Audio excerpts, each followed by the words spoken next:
Okay, so now we need the 6 markers for the Frozen Moor. So they're all in this slight little thin area on the map, just north of this ridge of hills there.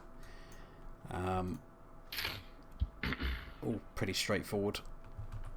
But once we've got all 6 of these, we have to take them back to Surikila, and then we have permanent access to the swift travel between Kuruliri and Surikila. I think there's another one actually to the west that we've missed. Yeah, my quest map is saying there is, yeah.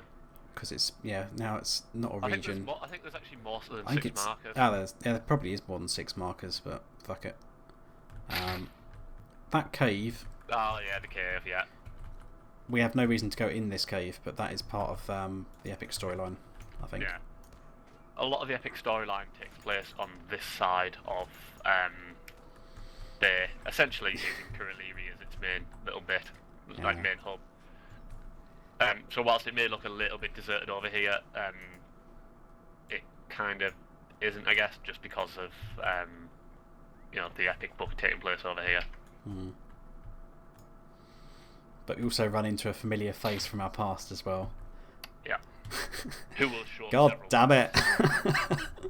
I never see the end of it. Yeah, it's in it's in the same cave, but you don't. It's further down the storyline, isn't it? Is it the same cave? I thought it was further north, like near Kuruliri. There's a cave. I don't know, because you actually just get taken there by the ranger, don't you? Because you're collecting the Grey Company at the time. I don't know.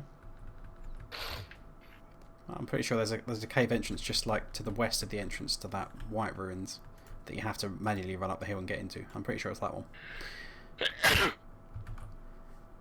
Okay, that's 4 for me. Either way, Lothran Deer takes you into a cave when you meet your old bestie, yeah? Yeah.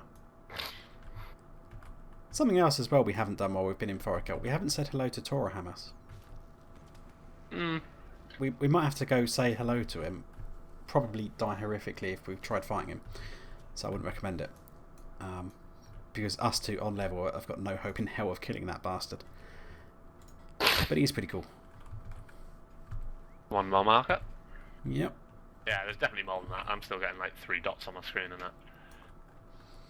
Yeah, to explain who or what Tora Hamas is. Tora Hamas is basically like this massive mammoth that's being ridden around by the Gauradane. And he has like something like 50k health. He's like an ancient rare nemesis, which is like, the most hardcore category of mob in LOTRO. But there's like 3 places that he can spawn on the map. So like one is like slightly north of Ziggelgund. There's like a valley just outside the Gauradane camp. The second one is kind of like northeast of Ziggelgund. It's like down near the ice base shore, so slightly west of where the altar is. There's like a little bay there where you can spawn, and then there's a third location, but I can't think where that is. Are you porting back to Surikila? I will port us back at some point. Yeah, I'll come back towards you then. Where's the third location you can spawn? Which 2 have you said? The one north of Ziggelgund by the camp, the one northeast of Ziggelgund by the ice shore, and there's a third one. Isn't it south of Ziggelgund? Like in the kind of like on the pathway in the Mammoth area. Yeah. Maybe. But either way, like if you're in one of those 3 regions and all of a sudden you get this massive like thick blizzard and that, it's probably because he's around. And he's generally always spawned in at least one of those locations, unless he's been recently killed. So you can probably find him there. Didn't we actually bump into him a couple of episodes ago? No, you're thinking of like the normal mammoth rider that's in the elephant graveyard, which is different. Okay. But the significance of that is that not only is it like this like pretty hardcore mob, it drops a unique item called Tora Hamas's fur, which is used to make Tora Hamas's cloak, or the cloak of Tora Hamas, which is a pretty nice looking cosmetic. The recipe, I can't remember where you get the recipe. Is it from the Reputation guys here at Surikila? Wakey. I'm not sure what you're doing then. But there's a Reputation vendor, I think, which sells the cloak. Or it might just be a normal recipe drop from out in the wilderness from any mob. Which allows... It's either a tier 4 or a tier 5 tailor to make this cloak, but you just need one of those tufts of fur in order to make it. It's tier 5. It's tier 5. course, the bigger issue is that rather than Torhammus, it's the fact that you can find the level 100, Roman threats. Yeah, there are roving threats. I'm not sure if we've mentioned roving threats before, but it's like a new level. I think we bumped into one. I'd mentioned. Oh no, yeah, I think we found one in Angmar, but I'd buggered up the recording at the time, so it wasn't actually visible on the series that we'd run into that. I don't know. We may have gone back and recorded him again. But either way, yeah, it's a new like level 100 mechanic that was added with like the Dol Amroth Western Gondor region, in that some regions around Middle Earth, including some of the older, way lower than level 100 regions, had level 100 mobs called roving threats, which literally just wander around, and they're meant to be like really tough, and you're meant to get a group and go hunt these guys down. Which can be like pretty brutal if you're just like a lowbie level, leveling in a level appropriate region, and all of a sudden this like level 100 mob just comes flying over the hill, one shots you over the head, and it's like, yep, that just happened. But they're quite interesting. There's like various deeds and stuff for killing certain amounts of those guys. It's just an optional thing you can do at end game if you're feeling a bit bored. Okay, where does this leave us then? A bit bored would have to be right, like, because in order to get any of the real rewards, you have to go out and kill a shit ton of them. Yeah, like hundreds of damn things. Okay, I've got a new quest, Hunters in the Blinding White, to kill Gaunt, which is going to be back on the west side.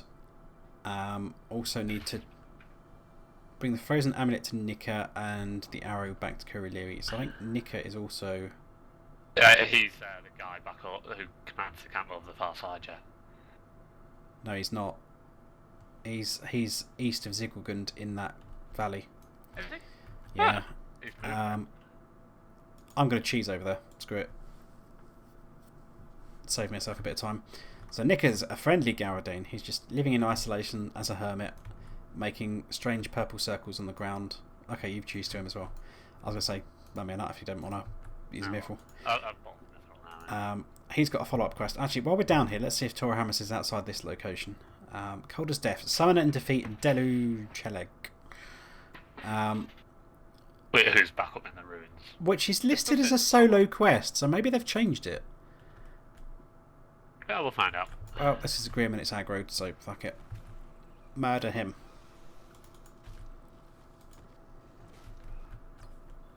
There we go. Oh, she's another one. Fuck it. There's Grims all down this path. Yeah, there probably is. Probably the best place to Grim farm if you really wanted to. Yeah, but it's only probably been about 5 if that, and then they like take ages to respawn probably. Yeah, but come on, where else are you finding 5? Yeah, exactly. Just do the cheaty login, log in, like leave a character permanently parked here, log in, kill 5 Grims, log out, go do something else, come back later, log in, kill 5. It's probably the best way of doing it, no joke. Especially if the character has a Slayer Leader accelerator on, which obviously won't carry on ticking while they're logged off. So things like that, to realistically do it is terrible. I know, it's pretty bad. God, all these bloody ice tornadoes, all the special effects that Grims make. I mean, these ones are ice Grims are fairly conservative. The fire Grims, Jesus Christ. Oh, the shadow Grims are pretty bad as well.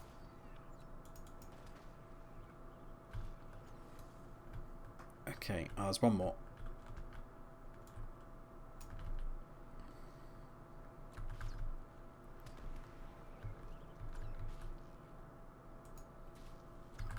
Health's getting pretty low.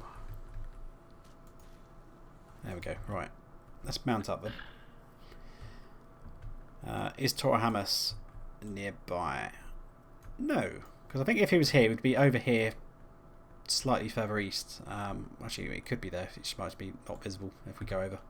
Either way. Yeah. But he's normally somewhere around here next to the hills. I think he doesn't really walk around if he spawns in this location. He just stays pretty much put. Either way, I think you're right. I don't think he's spawned here. Ah. That's base. It said what? Instead, we've just got some Grims. More Grims!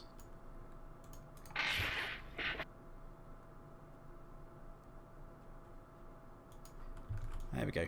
Right. So we need Gaunt Ravagers and that should all pretty much be in the Gaunt camp north of Ziggelgund. It's probably the easiest place to do that. And then we have to return the arrow. Oh, you got the I'm probably going to cheese my way back to the arrow then. Alright. Just to get us up there.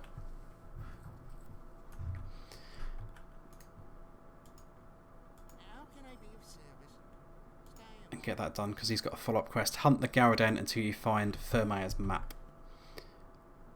which is going to put us in basically the same region. Do you want to go up to the ruins first, do the white? We can try the white, yeah. And then afterwards, if we swift to Surikila and then swift to Ziggelgund, and then just walk up to the camp is our best option. Because at least by coming back to the hunter first, we can at least. You don't want to go and tag the ship. We can tag the ship as well at some point. Well, if we're going to tag the ship, then you may as well ride down, yeah, towards. And then port to Surikila can do that. But yeah, the cave I'm thinking of is it's either just east of this ruins on the floor down there, or it was up here somewhere. But, but there's definitely a cave around here somewhere. Might as well just run past these guys. They won't reset by the time. They probably won't reset, but we can group them up. And use what? Our really crappy AoE. With our really crappy AoE. Instead, you're just going to multiply the shadow damage you take per second. But possibly. Because they're just actually going to burn through that quite well. I can't outrange the archer. The archer can sod off. I'll give him a fear. He's going to bugger off. Probably get caught in your AoE though. I'm going to shoot him actually. He's caught by my challenge anyway. See, it was fine. You got pretty damn low. Rewatch that on your video and watch how low your bar got before you popped. Yeah, but then my bubble didn't get popped, so it's worth. Okay, so what we're going to probably want to do here, unless I think they have changed it because I can't see. No, they've definitely changed it. It used to be like free, like fire pit things that you could interact with, and you'd have to get everyone to like interact with them at the same time. So it used to be like a small fellowship quest, and I think you literally had to have 3 people to do it. But they removed that and put it in Guild Wars instead. Yeah. I don't do that with pugs. Oh, there's just the one up here that I can see. Yeah, so I think now that it's just one fire pit up the top, so that somebody can solo this. Because otherwise, it used to be the only quest in Forochel that you could not solo on the landscape. Alright, well, barring the couple of elites that you have to slay. Well, it's like some things which will be hard solo stuff, like the red thing in the first camp, just because he's a bit of a dick. But if you're properly using the totem that you get given to fear the other the wargs, it's not too bad. Okay, I'm interacting at the same time as you. I've summoned him. Bro. Oh, he's orange. Nice.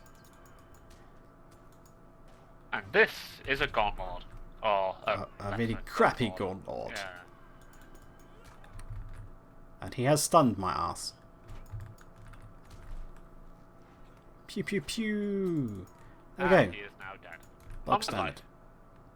So we'll run over here. Okay, we need to run back down to the camp then. And talk to Addy.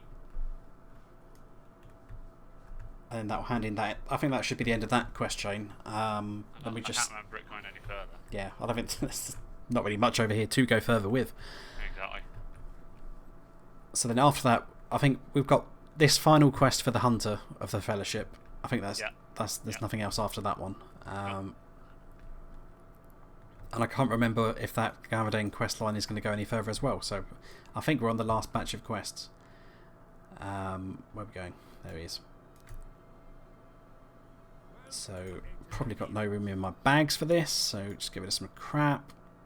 Not really caring about what stats they are. Hello, you've got a friend here. I know. We need him. Or at least we can profit from his death. Yeah, by all means. We're not close. He was just a hanger on you. Mm-hmm.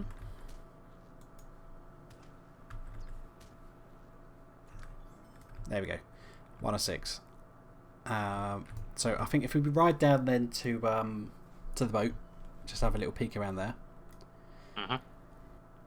Then we'll port to Surikila, get a swift to Ziggelgund, and then run up to the Garaden camp. We could just kill Garaden out in the wild here, but it's easier doing it in the camp. And we can advance both quests there. So yeah, just southeast of Kuriliri, there is a path down to the shore. which we can see down here. So we're going to get a better view of the shipwreck. The ship has literally just like split in the middle into two, and now it's like frozen. So it must have been pretty shallow, to be honest, if it's crashed like that. But there's also various like tents and stuff that are down here.